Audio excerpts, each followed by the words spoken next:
So, I want you to imagine something for a second. Think about what comes to mind when you hear the word microchip.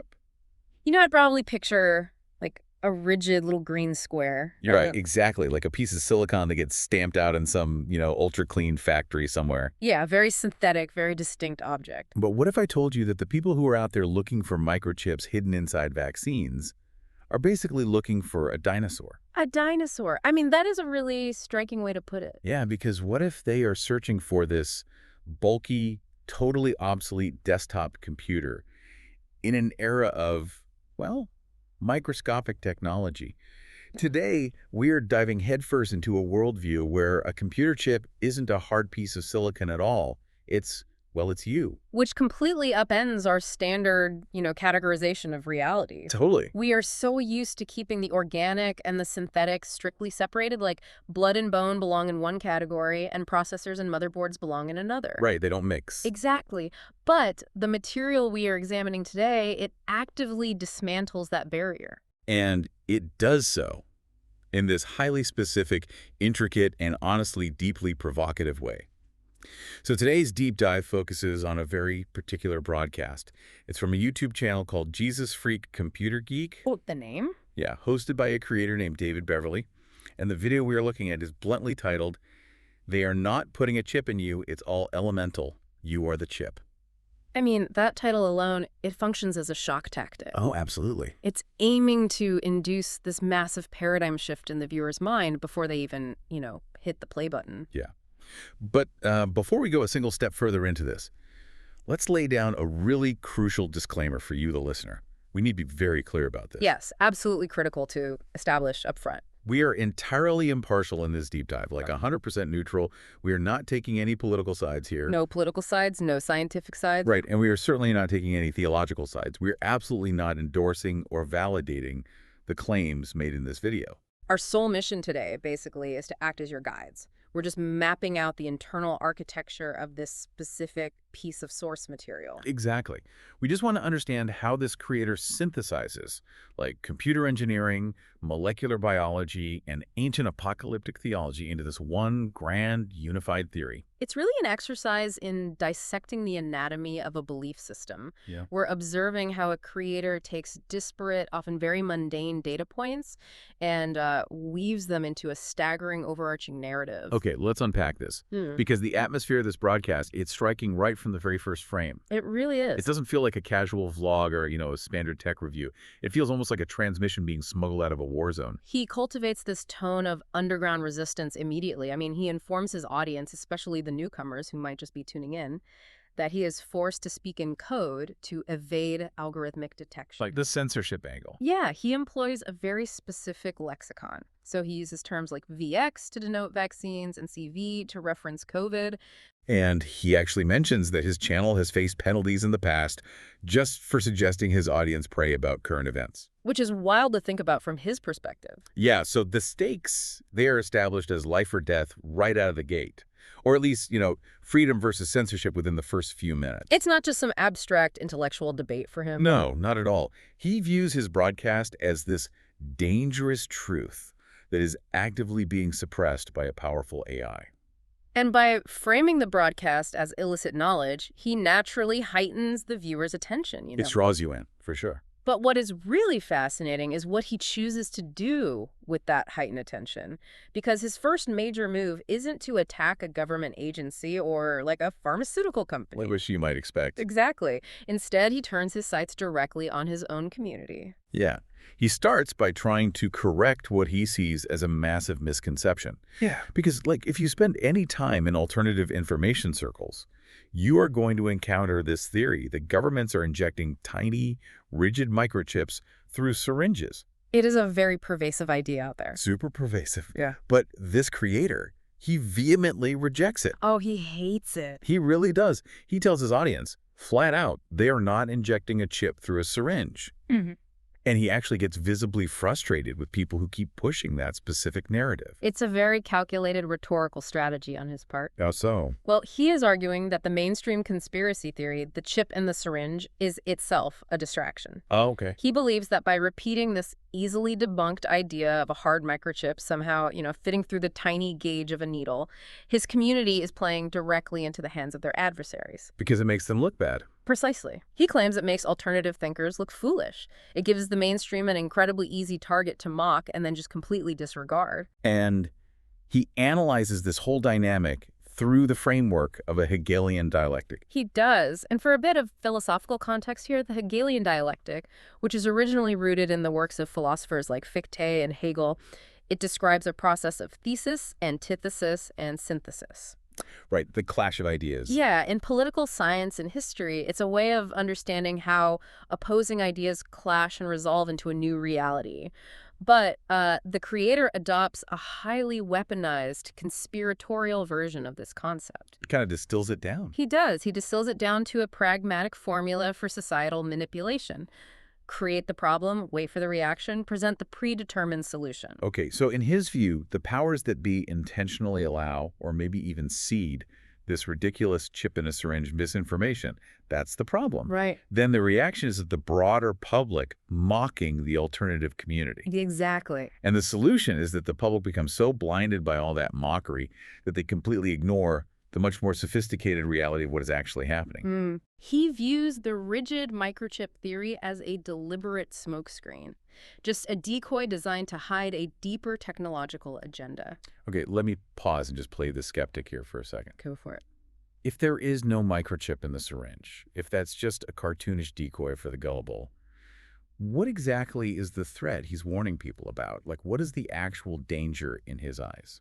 Well, to build his case for the true threat, he first has to establish a baseline of governmental overreach. Okay. He points to non-governmental agencies, and he specifically singles out the CDC, acting as though they possess unilateral legislative authority. Like making laws without being elected. Exactly. He details his frustration over these agencies proclaiming the law of the land, implementing massive fines or shutting down properties without any actual bill passing through a democratic legislative process. So he views these mandates not as public health measures, but as basically a king's decree. A total subversion of the democratic process. And to illustrate the sheer scale of this top-down control grid he envisions, he plays a specific clip of Bill Gates. Right, the Gates clip. Yeah. That part was wild.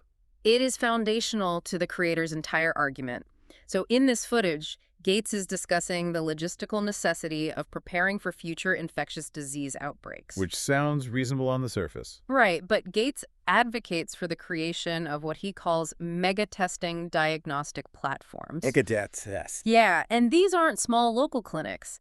Gates suggests infrastructure capable of testing 20% of the entire global population every single week. Wait, 20% of the whole world? Every single week. The logistics of swabbing a fifth of humanity every 7 days, that is just almost unimaginable. It would require a mobilization of resources that you rarely see outside of a major global conflict. Yeah, a massive undertaking. And Gates also proposes deploying groups of infectious disease responders, which he actually calls pandemic firefighters, who would be ready to deploy anywhere on Earth at a moment's notice. Pandemic firefighters.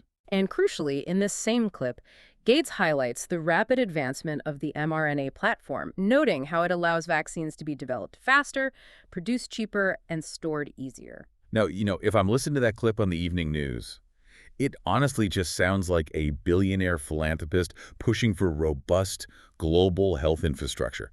It sounds like a defense system against the next big pandemic. Sure, to the average person, absolutely. But you have to view it through this creator's lens. Right, the Hegelian dialectic lens.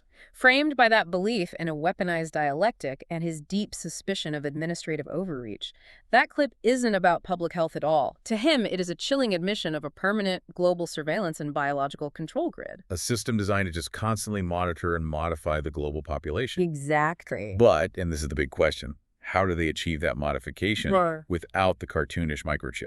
This is where his argument takes a wildly fascinating turn into chemistry and material science. Yes. This part blew my mind. Mhm. He begins deconstructing the elemental nature of technology itself. Like he literally pulls out the periodic table of elements. The periodic table basically becomes the Rosetta Stone of his entire worldview. It's so interesting. He uses it to strip away all the intimidating mystique of high technology. He just points to elements, hydrogen, lithium, sodium, magnesium, potassium, calcium, oxygen, carbon. Just the building blocks. Right. His argument relies on a fundamental, completely undeniable truth of chemistry. Both human biology and advanced computer technology are derived from the exact same source. The Earth. The Earth. And he grounds this massive, sweeping technological theory in a deeply personal, really mundane anecdote about his own health. The muscle twitches. Yeah. He shares that he was dealing with severe, unexplained muscle twitches.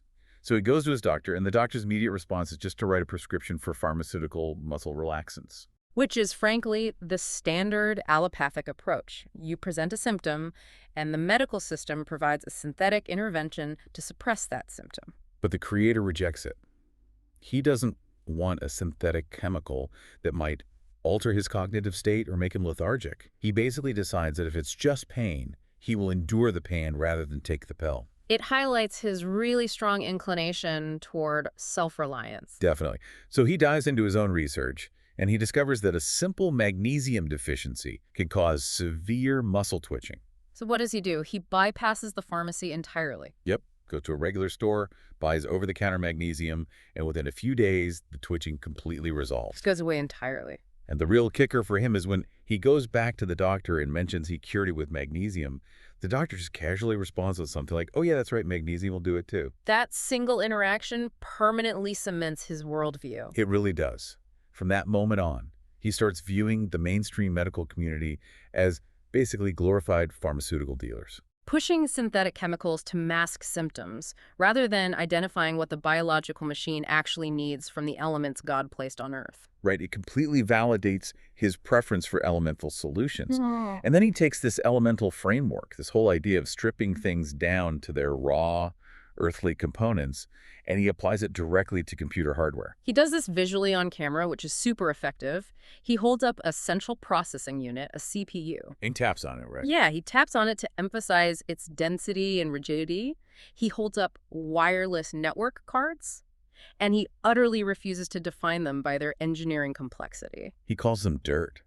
I couldn't believe it. He literally says, I've been saying for years that CPUs are rocks.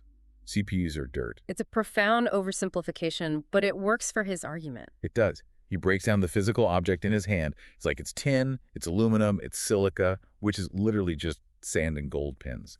He describes this high-tech hardware as nothing more than dirt and rocks stirred up into a neat little technological gumbo. By focusing purely on the raw materials, the elements on the periodic table, he completely demystifies the technology. He takes its power away. But then he takes a leap in logic regarding the physical architecture of these devices that is, honestly, incredibly astute. I thought so too. Even if he uses it to build a fringe theory, the logic itself is sound. It really is. It completely changed how I look at my own laptop sitting in front of me. He asks a very simple question. Why is a computer chip hard, rigid, and relatively large? Like if you hold a CPU, it's a solid square, usually a couple of inches across. Why does it look like that? The standard assumption for most people is just that it needs to be that size to contain all the necessary processing power. Right. But he argues that its physical form factor is dictated almost entirely by the necessity of interfacing with the human world. Exactly. The CPU is only a rigid square so that it can be physically seated into a motherboard socket. Right. And the motherboard only exists at that macro scale so it can route signals to physical ports. And those ports only exist so you can plug in human-sized peripherals like a plastic keyboard, a mouse, or a monitor. The silicon chip itself doesn't inherently need to be that massive to perform calculations. It is only that large so it can eventually bridge the gap between microscopic data and a human hand. If we connect this to the bigger picture, the creator presents a deeply unsettling hypothetical here. He really does. He asks his audience to imagine removing the human interface entirely. Okay. If you don't need a keyboard and if you don't need a screen to display pixels to a human eye, then the computer does not need to be a hard, rigid block of etched silica. It doesn't need to be a rock. It doesn't need to be a rock. If the objective is internal biological processing or localized microscopic data transmission, the hardware can be scaled down to a level that is totally imperceptible to the naked eye. It doesn't require the traditional top-down manufacturing process where lasers etch circuits into silicon wafers. Exactly. Which brings us right back to his initial frustration with his own community. The syringe crowd. Yes. The people looking for a hard piece of silicon inside a vaccine syringe are basically looking for a dinosaur. They are stuck in the desktop era, while technology has quietly moved into the cellular era. And that introduces the material that serves as the linchpin for his entire grand theory. Graphene. Graphene. It is arguably one of the most fascinating materials discovered in modern physics. What exactly is it, for those who might not know? Structurally, it is a single layer of carbon atoms arranged in a two-dimensional hexagonal honeycomb lattice. So it's thin. It is literally one atom thick. One atom. That's hard to even comprehend. Yet, despite being essentially transparent and incredibly lightweight, it boasts a tensile strength that is far greater than steel. Wow. It is highly conductive of both heat and electricity, and crucially for the creator's argument, it is highly flexible. He displays these images of these molecular structures on screen, right? What he refers to as buckyballs and interlaced carbon nanotubes. Yes, and this is where the massive pivot in his argument happens. Okay, here we go. We are carbon-based life forms. Right. The biblical texts he references later state that God formed man from the dust of the earth. Our entire biology is fundamentally constructed on a backbone of carbon. And graphene, the supermaterial capable of replacing silicon in next-generation microscopic electronics, is constructed entirely of carbon atoms. You see where he's going with this. I have to admit, when I was reviewing the source material, this was a genuine moment of clarity for me.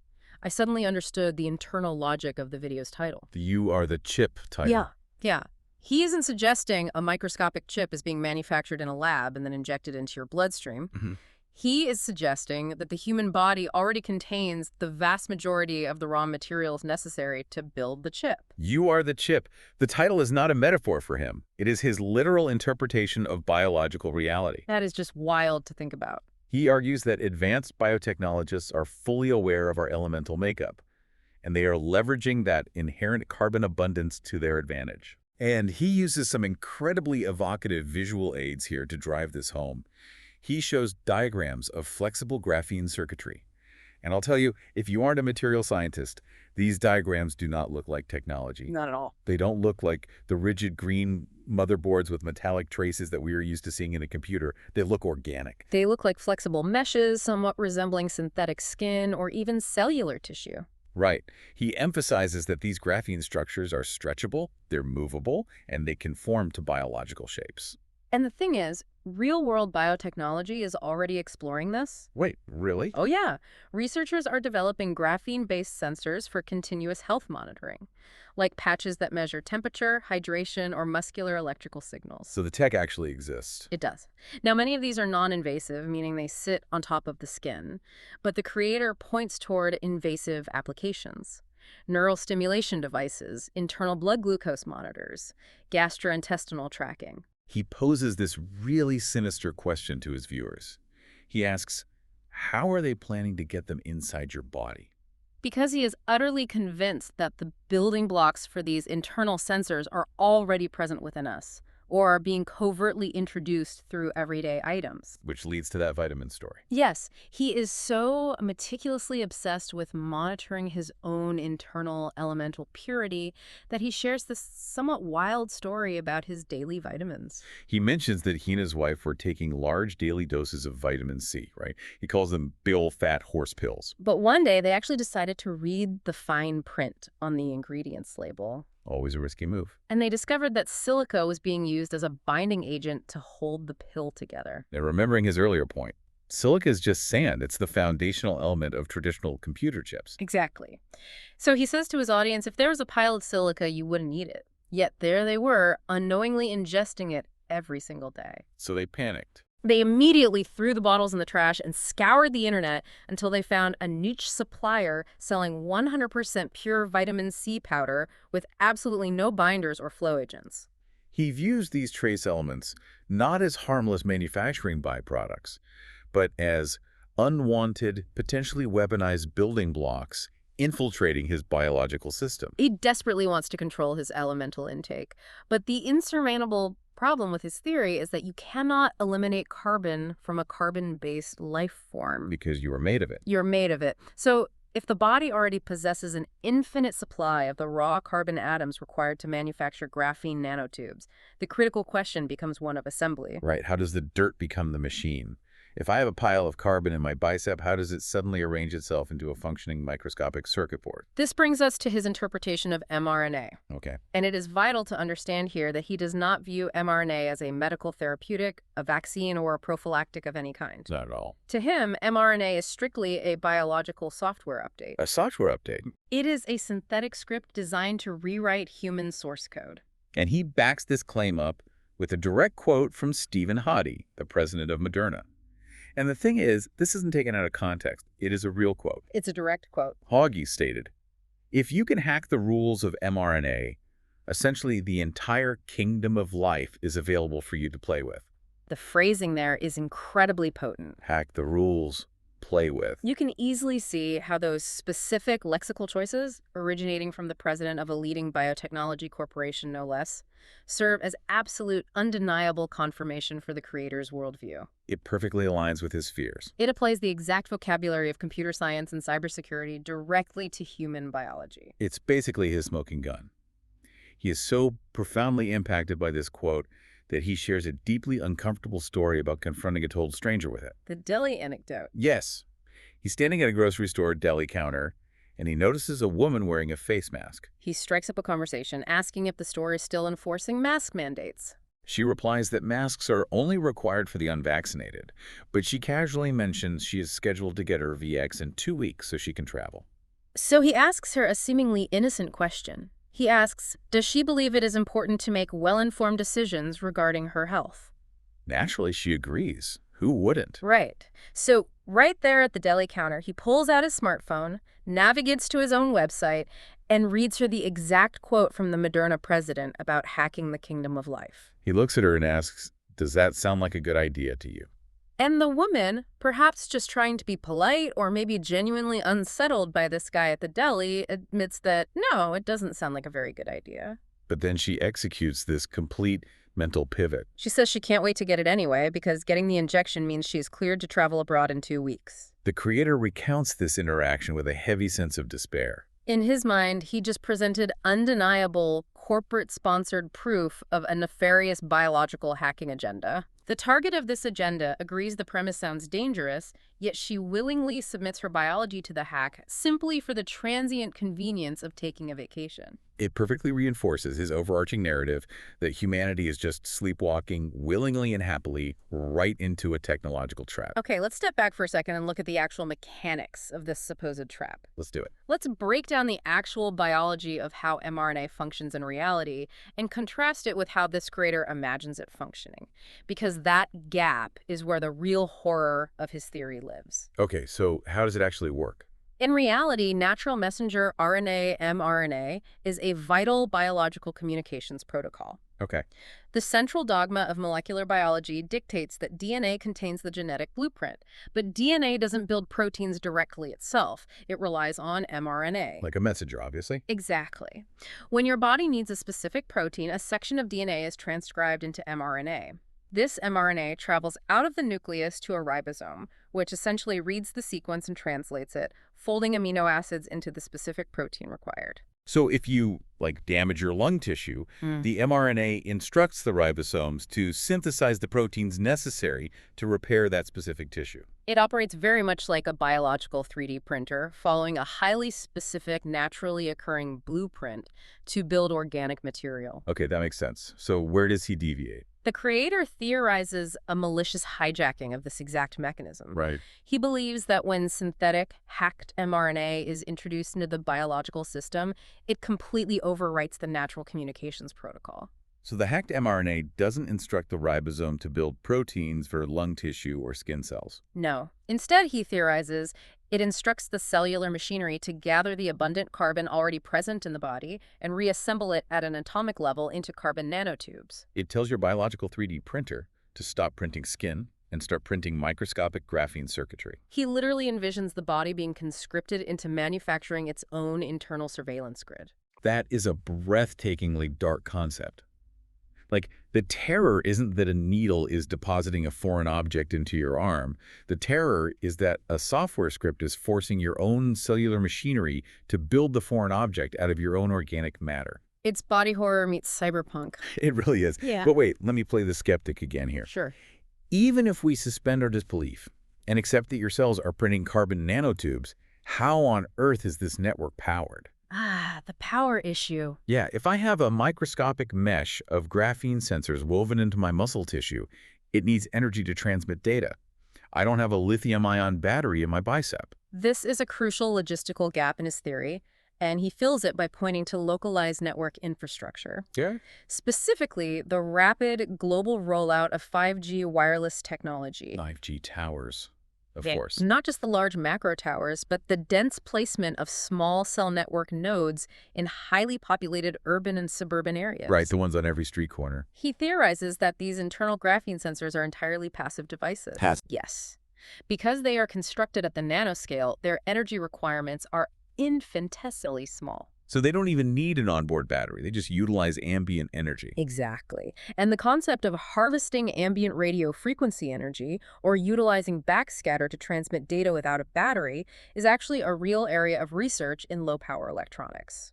So again, he's taking a seed of real science. He takes this real science and extrapolates it to his internal carbon network.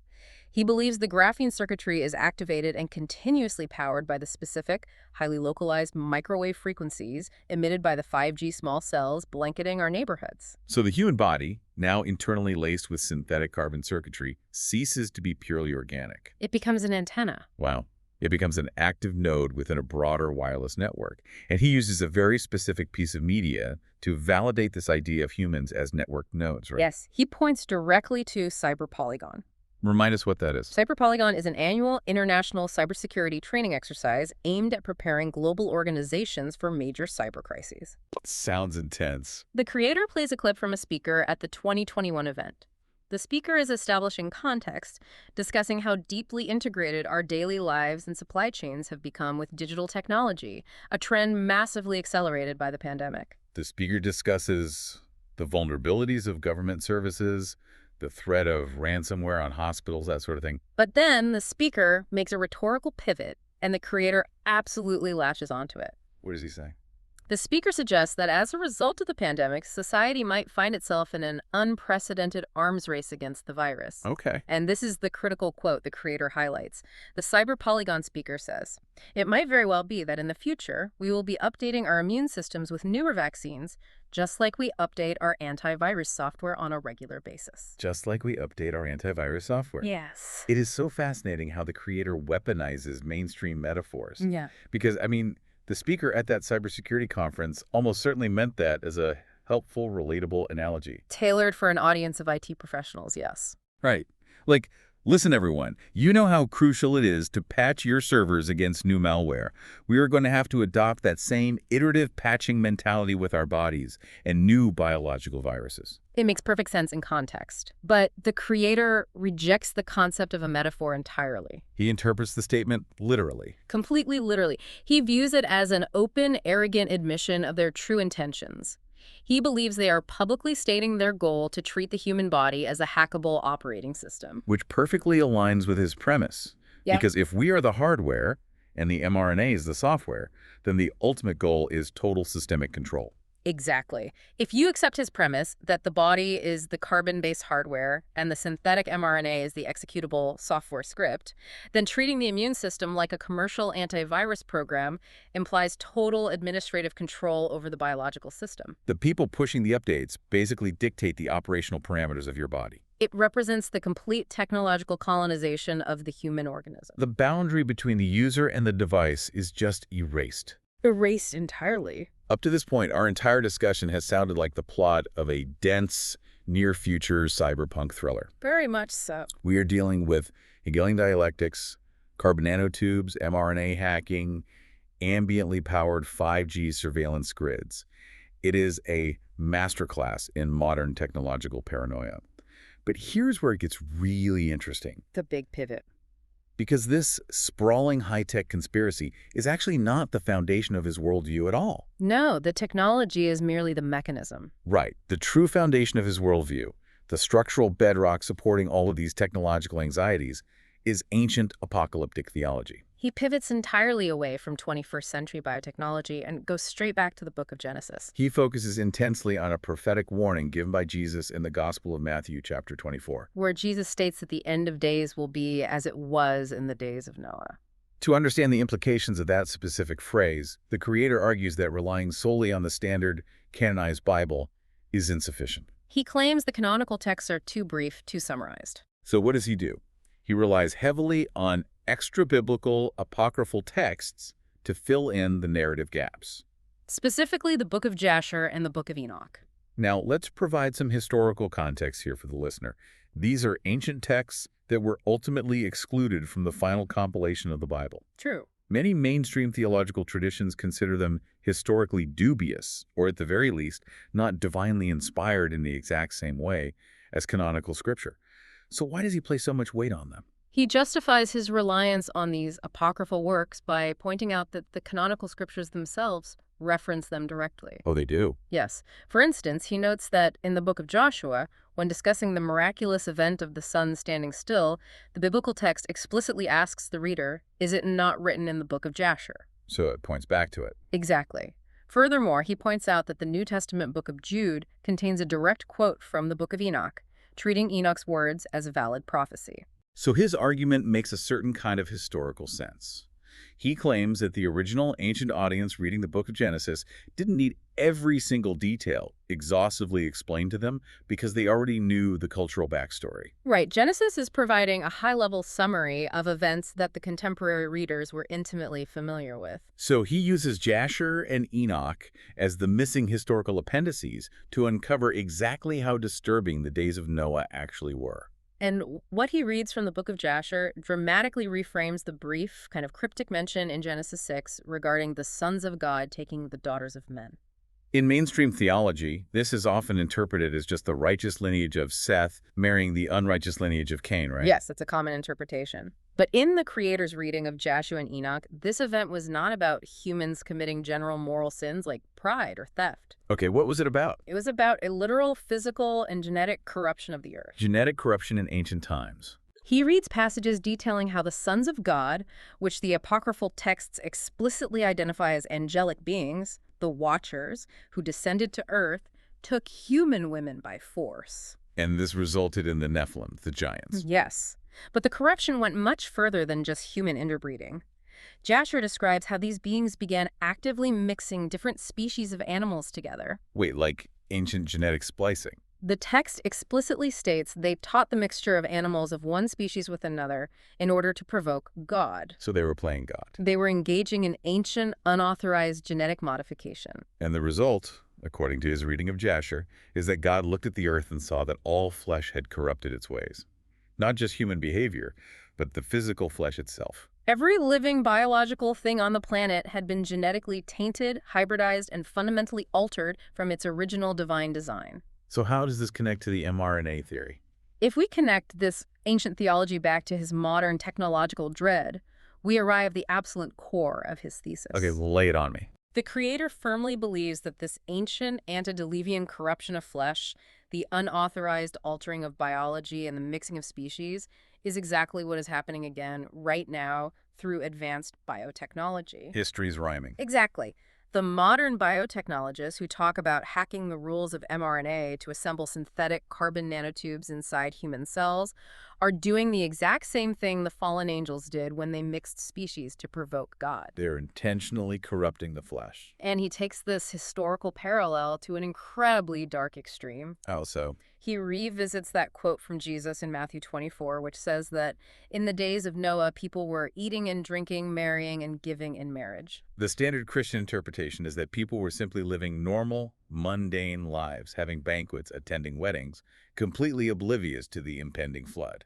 But because his context is entirely anchored in the book of Jasher's account of genetic corruption, he interprets marrying as a reference to the forcible genetic hybridization by the Watchers. And incredibly, he interprets the phrase eating and drinking not as a reference to normal banquets, but as literal vampirism and cannibalism. Wait, what? Vampirism. He argues that the genetic corruption of flesh was so absolute, so thoroughly demonic, that it resulted in the literal consumption of human flesh and human blood. That is a staggering leap of logic. He posits that this era of corrupted flesh is the actual historical origin of the concept of vampirism. To him, it isn't folklore. It was the experiential reality of a genetically hijacked ancient world. To go from a warning about complacency to a historical claim of genetic vampirism requires a very, very specific lens. It does, but it sets up the final, ultimate theological climax of his entire worldview. Because in his mind, this isn't just about greedy pharmaceutical companies or overreaching government agencies doing bad things with science. No, this is a cosmic spiritual war. He turns his attention to the book of Isaiah, chapter 14, right? Which details the origin story of Lucifer's fall from grace. Yes. The key verses describe Lucifer's overwhelming pride, his desire to ascend into heaven, to exalt his throne above the stars of God. The most critical phrase is his ultimate declaration of intent. I will be like the Most High.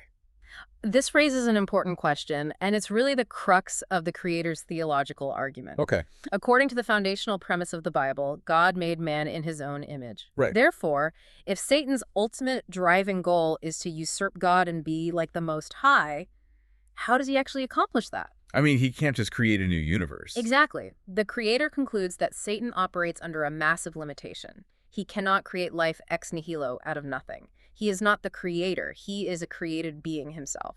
So therefore, the only conceivable way Satan can emulate God and possess a creation fashioned in his own image is by hijacking and hacking God's existing creation. If he cannot write new code, he must hack and overwrite the existing source code of humanity. He has to remake man in his own image from the inside out. Exactly. And this is where every single thread of this deep dive weaves together into one unified tapestry. The elemental carbon, the flexible graphene nanotubes, the hacked mRNA software updates, the ambiently powered 5G grids. These are not just tools of a tyrannical administrative state. In the Creator's worldview, these technologies are the spiritual weapons of a fallen angel attempting to systematically overwrite the divine biological blueprint of humanity. He isn't just worried about losing his data privacy to a wireless network. Right. He isn't just worried about severe medical side effects from a pharmaceutical product. He fundamentally believes that by accepting this biological software update, by allowing your internal carbon to be reassembled into a synthetic responsive circuitry, you are actively ceasing to be the human being that God created. He believes that rewriting the DNA and mRNA communications protocol literally alters a person's spiritual status. Wow. In Christian theology, there is the concept of the Book of Life, which records the names of the saved. Right, the ultimate registry. The Creator argues that if our natural divine DNA code is the literal physical manifestation of the Book of Life, then allowing that code to be overwritten by synthetic mRNA literally blots your name out of the book. So you forfeit your salvation because you forfeit your fundamental humanity. You become something else entirely. The dread here is just absolute and completely apocalyptic. He cites scriptural warnings from the book of Revelation about a coming time of tribulation when men will seek death but will not find it. And mainstream interpretations usually view this as a metaphor for intense psychological or spiritual suffering. But the Creator interprets it as a literal physical description of humans becoming trapped in a genetically altered, hybridized, cybernetic state. It is a scenario where the biology becomes so inextricably interwoven with synthetic, self-repairing nanotechnology that natural organic death is no longer possible. The body endures, but true human life, the divine soul, is entirely gone. It is a cybernetic purgatory. It is the ultimate nightmare scenario of transhumanism, viewed exclusively through the lens of ancient biblical prophecy. The impending technological singularity isn't the next step in human evolution. It is the final, ultimate rebellion against the Creator.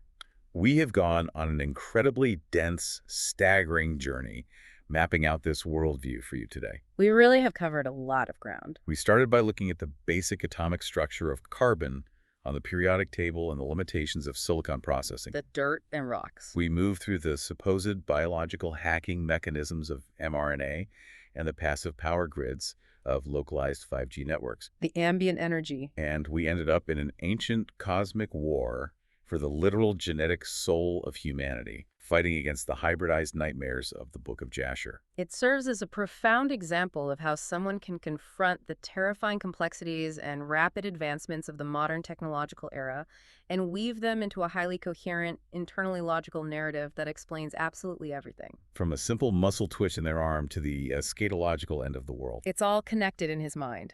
As we wrap up this massive deep dive into elemental dirt, microscopic chips, and fallen angels, I want to leave you with one final provocative thought to mull over on your own. Okay. The creator's entire broadcast is a desperate, passionate warning that combining technology with human biology is the ultimate spiritual corruption. It is the erasing of the divine image. That is his core message, yes. And yet, consider the mechanics of how he actually delivers this warning. The medium itself. Yes. To spread his message of biological purity, the creator is sitting in front of a digital camera, encoding his voice and his image into data packets. Right. He is broadcasting those packets across a global synthetic internet, actively utilizing AI algorithms to reach his audience. And he even closes his video by playing an electric guitar through a digital amplifier, using synthetic distortion to connect with the divine in a worship song. It's quite the paradox. Humanity has always used technology, from the very first carved stone tools to the printing press to the smartphone, to transcend our physical limitations and spread our ideas. It's what makes us human. We are tool builders. Exactly. So the question this deep dive leaves us with is this. At what exact point does a piece of technology stop being something we merely use and start being something we are?